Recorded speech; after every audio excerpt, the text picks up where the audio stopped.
Hey everybody, this is your friendly English instructor again. I wanted to do a quick overview of the syllabus. When I do this course in person, I spend a pretty good portion of one class going over it because I want to make sure that everybody's on board and to understand. I know this is going to be, for most of you, this is going to be your second semester in school, so you understand what the syllabus is. But I wanted to reiterate that the syllabus is a contract between me and you. The good benefit of my part in this contract is that I get to make all the rules for it, so you just have to agree.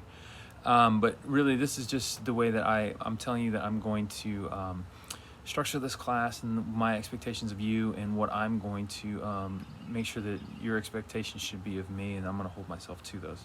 All right, so I'm not going to pop this up on the screen or anything. I'm just going to talk it through real quick. I expect that you will pull the syllabus up and look it over and read through it. It's located in Canvas. If it's in the center section of Canvas, in the main center section, if you scroll down to the bottom, there will be a module. There'll be a little section there that says syllabus and weekly schedule, and you'll find both of those in there. So it shouldn't be too hard to find at all. All right, so if you want to read along at home, I'm just going to go down through the list as how I have this syllabus created. So the first thing is a course description, and that's going to tell you, what this course is about, that it is a writing intensive course, and that we're going to expect you to do what you should be expected to learn from this course. So just read over that, no big deal. All right, there's also the next section is going to be the student learning outcomes. When that's going to be, these are all directed by the school. This is what the school expects that this course is going to be able to provide to you. It's a very long list. If you want to read through those, great. But basically what it tells you is that we're going to give you exposure to academic writing and how to best prepare yourself to be able to move into the rest of your academic career with the writing skills that you're going to need. And just know that in every course that you're going to take, you're going to have to do some kind of writing, be it formal papers or emails or research reports or something like that. So between English 1100 and 2201, you should get enough of the skills to be able to successfully engage with all the writing requirements that you're going to have, and then moving into your career once you're done with school. So that's really what those outcomes there, all kind of the sum total of those outcomes are going to come to for you is the skills that you're going to need to be able to be successful through the rest of your writing career. All right, so moving down, this is a writing intensive course, so that means that there's a certain amount of word count that the school wants to see from you. And between the formal papers that we're going to do and the discussion boards and the class participation activities, we should well exceed that. There's no other way to learn. I know there are a lot of people who say, well, I'm not a good writer. No, well, you just haven't done the writing. Everybody ends up being a good writer, or can be a good writer, as long as you are willing to be open to the possibility that maybe you just haven't done enough of it, or that maybe some point in your life somebody's told you that you're not a good writer, which is a bunch of nonsense. Everybody can be. Just have to be willing to try. Moving down through the syllabus, the next thing that I have in here is the portfolio. The portfolio comes at the end of the course, and what that is kind of a culmination. Instead of an exam, what we do is ask you to take one of the major projects that you've done and rewrite it and revise it. And if you break the word revise apart into its constituents, vise means to see, or vision comes from viz, which means to see, and then of course means to do something again. So what we're going to ask you to do is to see your writing again in a different way, and I'll explain more of that when we get there. But so you're gonna have to revise one of your papers. That means changing it up in some way to change the purpose or the content or the audience or something like that. We'll talk about it more. And then also another aspect of this final portfolio is a letter that you're going to write to the portfolio reviewers, which will give the reviewers, and again I'll talk more about this later, but tell them what kind of writing you've done, and what the reasons, the choices that you made in the writing and choices that you made in your revision. So those are two parts of it, and both of those constitute 10% of your final grade between the revision and the letter. So that's about 20% of your overall grade. So the portfolio is a big deal. All right, so the books that I want you to have are Jamil Zaki's The War for Kindness. It's in here, and with ISBNs and all the other stuff that you need to be able to find it. It should be at the student store or at UB or online if you want to get them. I don't really care where you get it, as long as you have the books. War for Kindness, Little Seagull. I think the most recent one is it's like 6E or something, the edition, just to get the most recent Little Seagull. If you have the one with APA 7, MLA 8, whichever one those are, I'll walk you through all of it no matter which book you have, and I'm going to make sure everybody has a little bit of introduction to the newest versions of both MLA and APA. No big deal, but whichever Little Seagull you have will work fine. It's no big deal. And also the Pirate Papers is another collection that you're going to get. You can get it from the student store. I think UB has it too. I think that's who actually publishes it. And that Pirate Papers is a collection of former student writing that we're going to use. We're going to evaluate that writing. All right, so the next thing down here is the Writing Center. The school, ECU, has the University Writing Center is located physically in the library. If you go in to join a library and take that after the security desk, you take a hard right, you're going to see there's kind of a bubbly window. It looks like a big office there. That's the University Writing Center.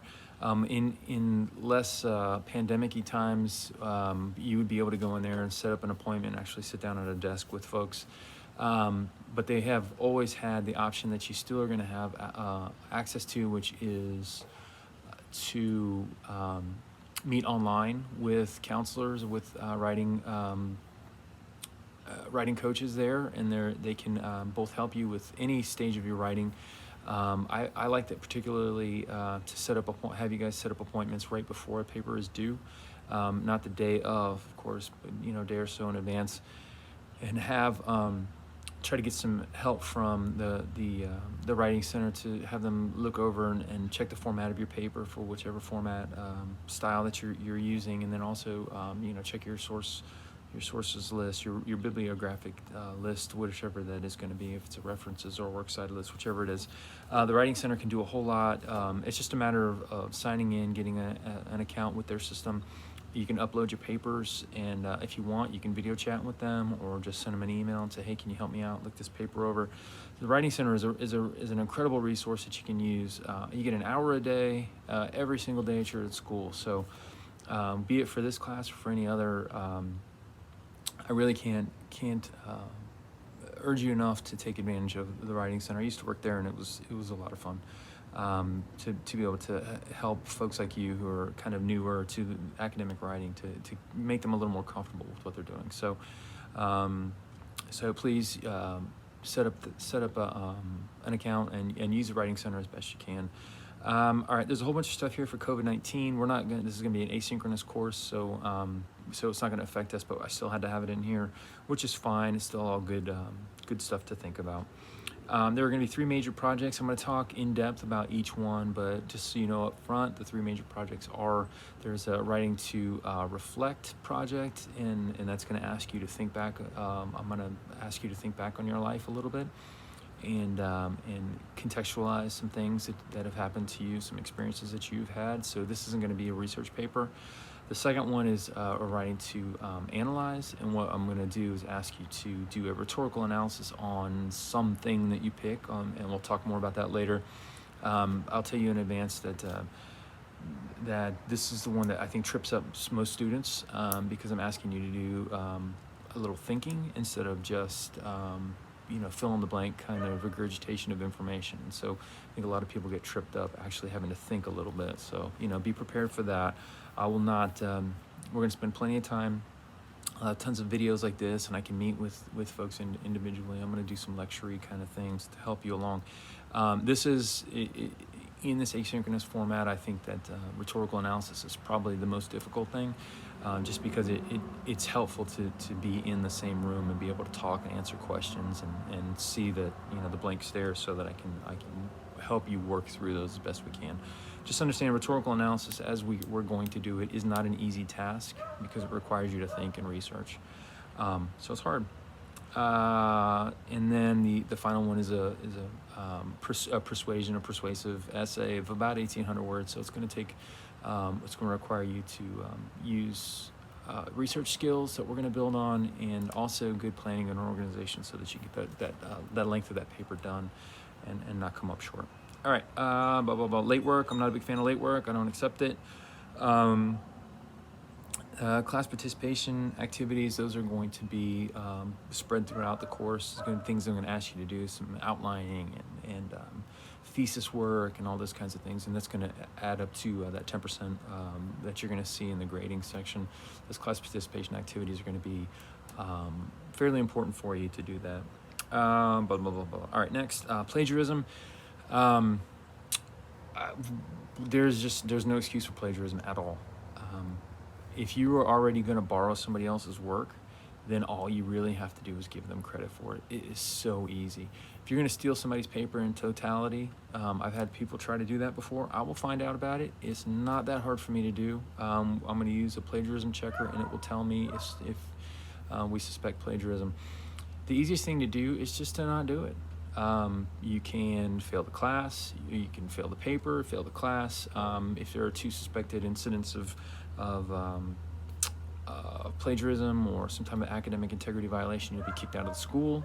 It's just really not worth it, particularly if you've already done the work. So I don't want to go into much more detail than that. I assume everybody's going to do a great job of doing the work that needs to be done, but just understand that I will not tolerate plagiarism, and you shouldn't tolerate it with yourself. If you're gonna, there's tons of contact information here for me, particularly at the very top of the syllabus. If you need to get a hold of me, no problem. I just ask that use email, use be professional, there's a student-instructor relationship that's happening right now, so just understand that. No big deal. All right, so the grades are here. How the grades are going to be stacked out. It shouldn't be too hard what percentage of grades are going to be for what things. You're going to see an increasing percentage of grades on the major projects that we're going to do. If you have any questions about that, you shouldn't, but if you do, just let me know. Also, the grading scheme that I have here for, it's going to be a 10-point scale. Just understand overall with grades, I don't use Canvas for grading.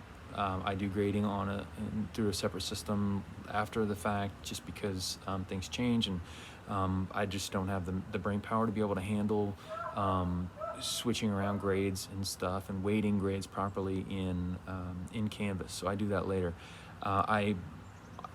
Regardless of how many times I say this, I will have somebody come to me at the end of the course and say, well, my grade in Canvas was a 97. How come I got an 80? Whatever.